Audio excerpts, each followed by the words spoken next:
cannot demonstrate. As I will show in chapter 2, that has adequately been done in chapter 2. So 1.9 is with regard to the prime importance of ilmul kalam,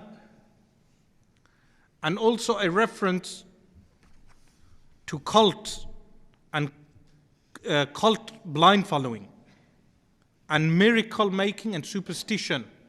So I mention, in reality, such people who are ignorant of the rational basis of belief in God are prone to claiming miracle making, superstition, imagination of visions in a wakeful state and dreams, and other elements of misguidance. Some Eastern mystics claim that if the body is freed from its material desires, then a person can reach enlightenment.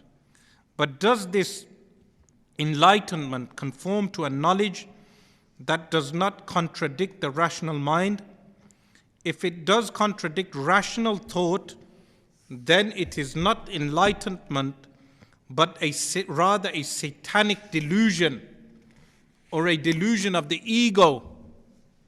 Anyone who rushes into spiritual practice without attaining the requisite knowledge first is in fact largely following a hidden desire, such as in many of the New Age groups or Eastern mystical groups. This is on page 30, by the way.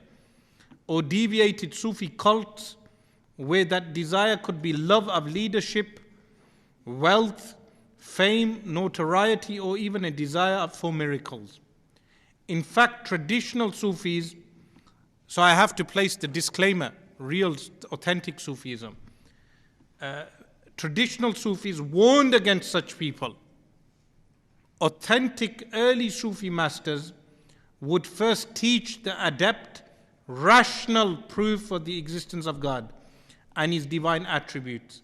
One of the earliest and reliable books, Al-Qushayri's epistle, Ar-Risalat al-Qushayriya, starts with an elaboration of rational theology. So after this I mention that even authentic Sufis, they warn against such type of cult. So much of the inauthentic Sufism that we observe today is as a result of not teaching the adept rational arguments for God or the Quran and Sunnah. So what I mean by this,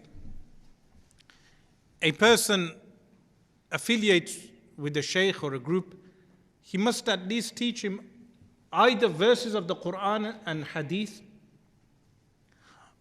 And if the person is not satisfied with verses of the Quran and Hadith, then teach him rational arguments for the existence of God. Both of these. But if they are not learning the rational arguments for the existence of God, and they are not learning Quran and Sunnah, there is something missing. So if someone just learns Quran and Sunnah, it is perfectly fine.